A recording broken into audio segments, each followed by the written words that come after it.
we need to do something about that. And the person who was telling me this said, I'm an alumni of the university, alumnus of the university, and I saw what Ole Miss did, and I think we need to do that too. Can you come help us?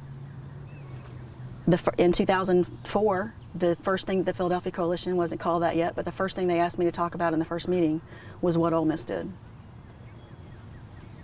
So Ole Miss ought to look at his history right now and do a few things over. But yeah, you can't have healing without truth. I won't remember the quote correctly, but it's worth y'all including it.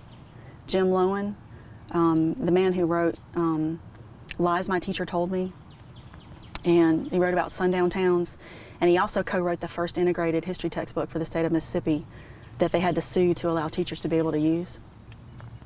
But he talks about the function of telling the truth about the past now brings justice to the present. And I believe that. Is that good enough? So the courthouse, what were the first actions of the commission after the apology? So was the apology the first thing, and then what were the steps of the commission? After the commission formed, they actually wanted to do 3 things. They wanted to have this public ceremony and see if the Till family would come. And they also wanted to, I'm borrowing a phrase from someone else, change the geography of memory. Learned that from a really awesome guy named Dave Till.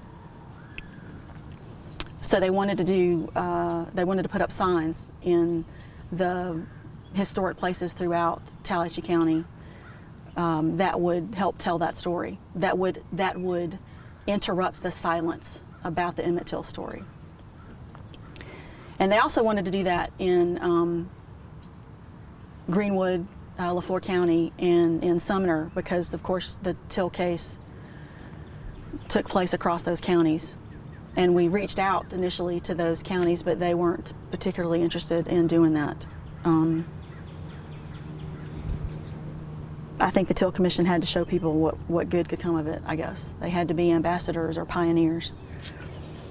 So we worked on a driving tour while we worked on the planning of a ceremony. And then the third thing I think it's really important to note is the restoration of the courthouse. You know, truth to tell, I know that there were white folks who came to those meetings initially because they wanted to save the courthouse. They attached the saving of the courthouse, the restoration of the courthouse, to the saving of the future of the town, or saving the existence of the town. And that was important to them. I hope that over time it became more than about just the building or even about the existence of the town. I hope it became about ethics and morality and our highest values. But yeah, so those were the sort of 3 tracks that we were working on. I should close this loop. We got some funding from a foundation. Am I allowed to say the foundation name? So at the time, of course, right? Okay. At the time, it was supposed to be a big secret, but from Rock River Foundation, which is funded by Morgan Freeman, the actor, who lived on the east side of the county.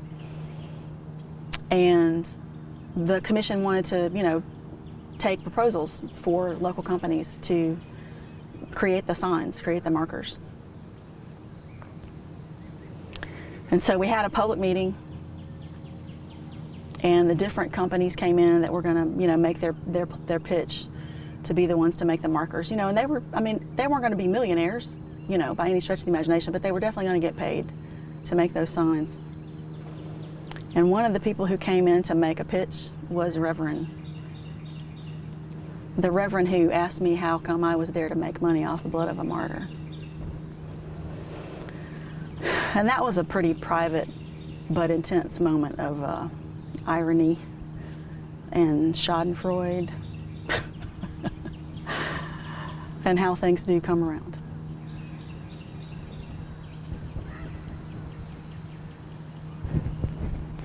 Really good.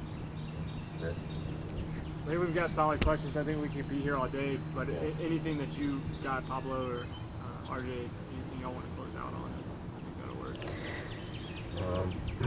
And if y'all, if you're here till next weekend, if something else comes up later in the week, I'm good. So part of it is like this is just kind of free flowing, and so a lot of these this is just going to be archived, and we're going to be able to put it at Florida State in its archives, and anybody can come back and look at this. So I don't have like a flow for how the documentary goes, and I don't know if Pablo has one yet either. So it might be that we left something out on the Jerome doc, and we have to come back and interview. But right now, it's just kind of totally cool. Whatever we get. Can you tell us anything about Jerome Little's relationship with the missioners? I know you said he lived on the plantation, but was it Jerome that lived on Mr. Missioner plantation, or was it his parents, or when he was growing up, or did he tell you anything about like the experience of living on that plantation? As far as I understand, Mr. Little and his family lived and worked on that plantation.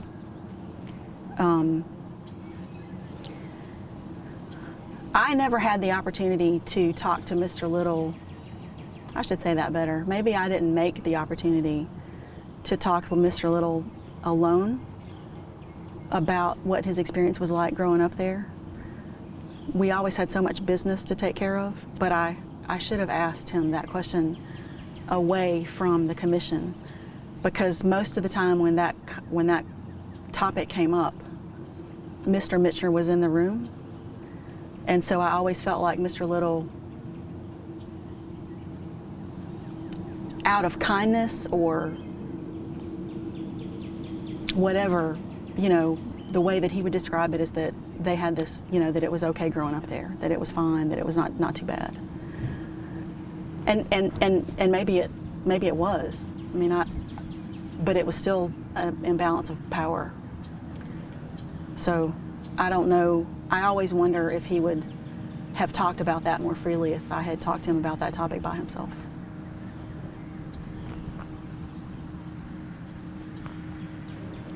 There's actually a great oral history of Jerome that Delta State has, where he talks about growing up on the Michigan plantation. What does he say? What does he say? He does say he grew up that they were well taken care of. It's very positive. I remember that too. Yeah, he talks about like making 25 cents an hour a day or something, chopping cotton on the Michigan plantation. He talks about how he never heard the story of Emmett Till till he was a Marine and left to travel the world, heard the story overseas. Wow. Basically, like, why did I never hear the story in Tallahatchie County, which is sort of the origin of his conviction that he was going to make sure everyone knew. That's awesome. That's awesome. I didn't know that. That's cool. I think one of the most hilarious things about Frank's editing the document is that he subbed regret for apology, but left the line about systemic racism at the end. I know, right? I was like, I rushed to, look at what he left in, and I was shocked. And I was really happy. I don't think they had a full appreciation of what they were saying. One more, I guess. So when Frank Mitchner agreed, you said there were other whites on the commission, on the board. How many whites were there, and was he like the kind of bottleneck in the whole agreement? Did everyone kind of fall in place after that? Yeah, I think so the commission was pretty much evenly divided in its membership between black and white members. So that's probably sort of 10 and 10. 12 and 12 sometimes on a good day, maybe. And Miss Pearson was all along ready to do whatever needed to be done. And Carolyn Webb was, and Sykes Sturdivant was. So yeah, Mr. Michener was the one that needed to be convinced, and I know they wanted unanimity. He has power in that town as a wealthy person. So, not that everybody was just in lockstep all the time, besides him, but he definitely was the one that we needed to persuade. And can you tell me a little bit about how you said there were many wealthy kind of influential people? So did they pretty much have kind of influence over a lot of the other people in town? Is that why they were on the board commission? And do you think that them being on there was a good example for even the people that were kind of on the fence a little bit? In the same way, I think that it was important for the University of Mississippi as the flagship university of the state to come out and apologize for the exclusion of African Americans to the university. I think it was really important that the most powerful people, the wealthiest people in the community in Sumner, were the ones who stepped up and said, we need to right this wrong. We need to acknowledge the wrong and try to do what we can to restore our community to some better place. And certainly